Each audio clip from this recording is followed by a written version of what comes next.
Hey, buddy, thanks again for having me here to help you with your joint pain. And um, I know I mentioned a couple things to you, but I was hoping to give you a little bit more information on how you can um, reduce the pain in your jaw. And these things you can do on your own. I wouldn't even have to be here to help you. Of course, you could call me if you need me. Speed dial. So the first thing I had mentioned is you have to keep your face relaxed. Okay. I want to tell you some ways that you can do that. So what I would ideally like is for your teeth to be apart, your tongue to be relaxed, and then your face to be relaxed. Exactly. So the way that you can do this is you can picture yourself holding a candle, and you take a deep breath in, and you let 3 puffs of air out.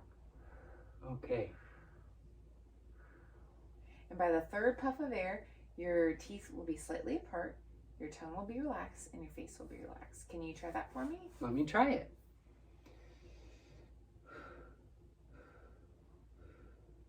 Perfect. Great.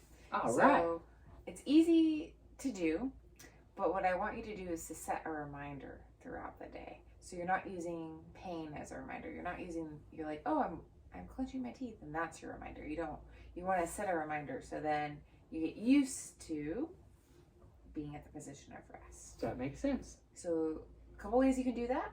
You can use, I notice you don't wear a watch. Start wearing a watch, maybe some holiday themed watch. Ask Santa for it this year. That would be great. And then the watch can go off once an hour, and every hour then you do that check. Okay, where are my teeth? Where's my tongue? And if your teeth are together, tongue is up to the roof of your mouth, I want you to do the reset.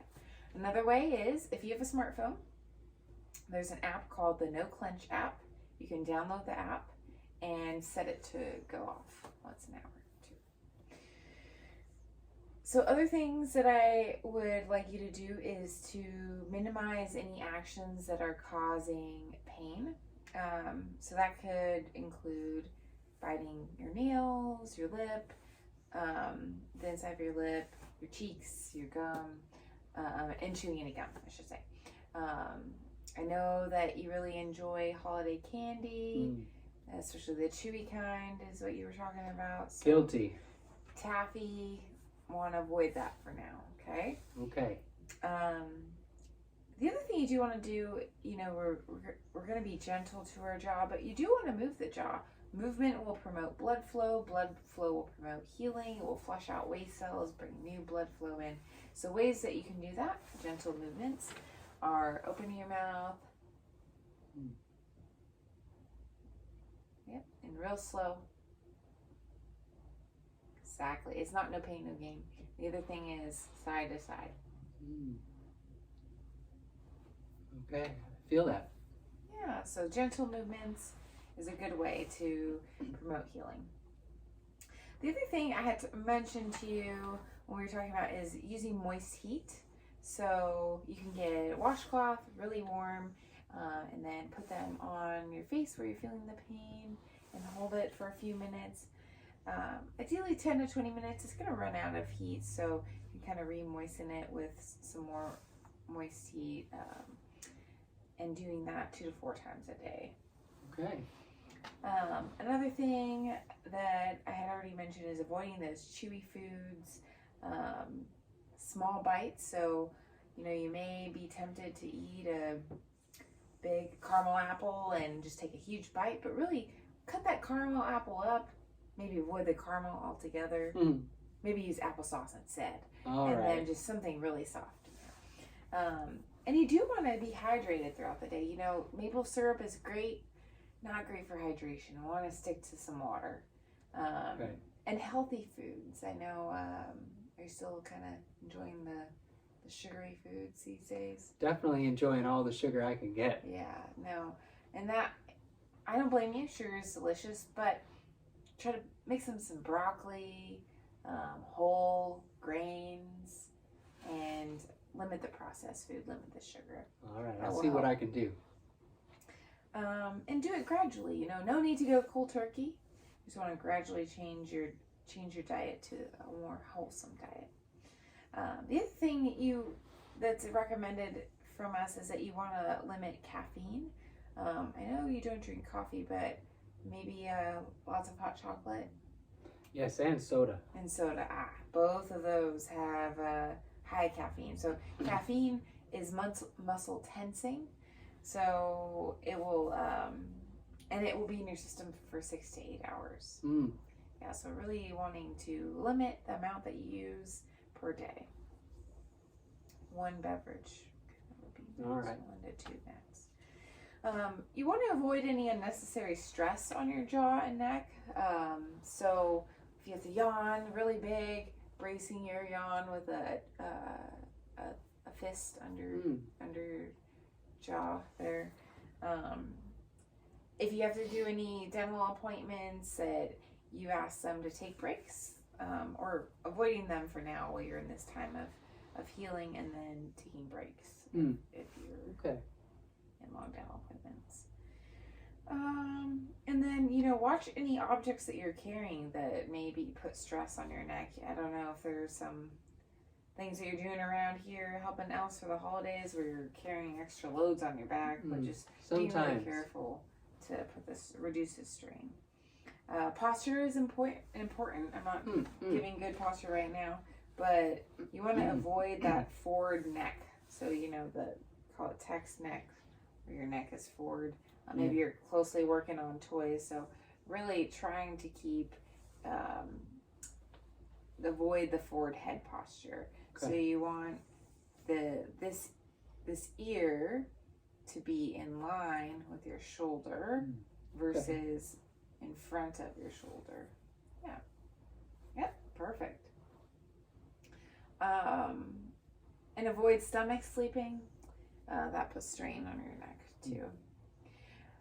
Do you work at the computer? Sometimes I do. It depends. Sometimes I have to answer some emails. Sure, fair enough. So with using monitors, you really want to turn your whole body towards the monitors. Avoid neck turning for long periods of time. And then keeping your arms perpendicular at the desk there. Also really important to get a good night's sleep. I know that sleep is something that you only get a few hours of, but we're looking for 7 to 8 hours. I appreciate your efficiency, but if you want to start feeling better, sleep is just so important. If you're having trouble falling asleep or staying asleep, something to mention to your physician. And that a couple of things to help promote sleep is stay active during the day. I know you're really active, so it's important to stay active. And minimize your naps or a large meal late at night. Also caffeine. Things also to help with sleep is to have a consistent sleep and wake schedule. So you go to sleep at the same time every day, even on the weekends, and then wake up at the same time. And limit your blue light to avoid it 1 hour before bed. Okay. And then your bed, no watching Christmas movies in bed. It's just time to go to sleep when you're in bed. Okay, sounds good. The other thing I want to talk to you about would be diaphragmatic breathing. Have you heard of that before? Does that sound familiar to you? I have not heard of it, no. All right. So diaphragmatic breathing, if you can relax against the couch here. Put one hand on your chest and one hand on your belly. And I'm going to just watch you just breathe for a few seconds here. Usually I watch for about 30 seconds, but I'll cut it a little short today. So with diaphragmatic breathing, what we're looking for is for the belly to go up and down and for the chest to stay flat. Okay.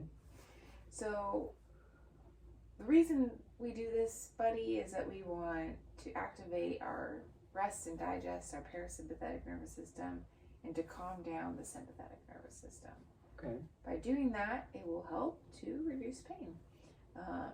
So this is something that is maybe a little unnatural. I noticed as you were doing it, you kind of had them both raising. So it takes practice. Give yourself time, give yourself grace. set aside 10 minutes a day, ideally right before bed, to practice. And if you fall asleep, that's fine. That's good. So that is something I would like you to do. Okay, I will give that a try. And along the same lines, I know you have stressful holidays, you have a lot of demands, but make sure you're taking a few minutes every day to listen to some music, take a warm bath, go for a walk, things that will help you feel relaxed. Okay. Just use that time to breathe. Oh, another thing I forgot to mention about diaphragmatic breathing, as you get better at it, ideally you're breathing into 7 and out.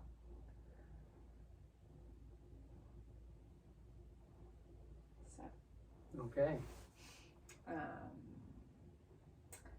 I know you told me, not in the first time we met, but over the phone, that you were worried about some clicking and popping in your jaw. I just want to let you know that about a third of the population walks around with a click or pop. It's not any sign that you have some sort of condition that you need surgery for or anything. That's good to know. Yeah, it's a normal thing, and the noise can tend to get a little quieter over time. All right, buddy, I'm trying to think if there's anything else that I want to tell you. Did you have any questions for me? I don't think so. Thank you for taking time out of your busy schedule to come and meet with me. Oh, sure, buddy. No, happy to do it. And thanks for supporting orofacial pain. Of course, my pleasure. All right.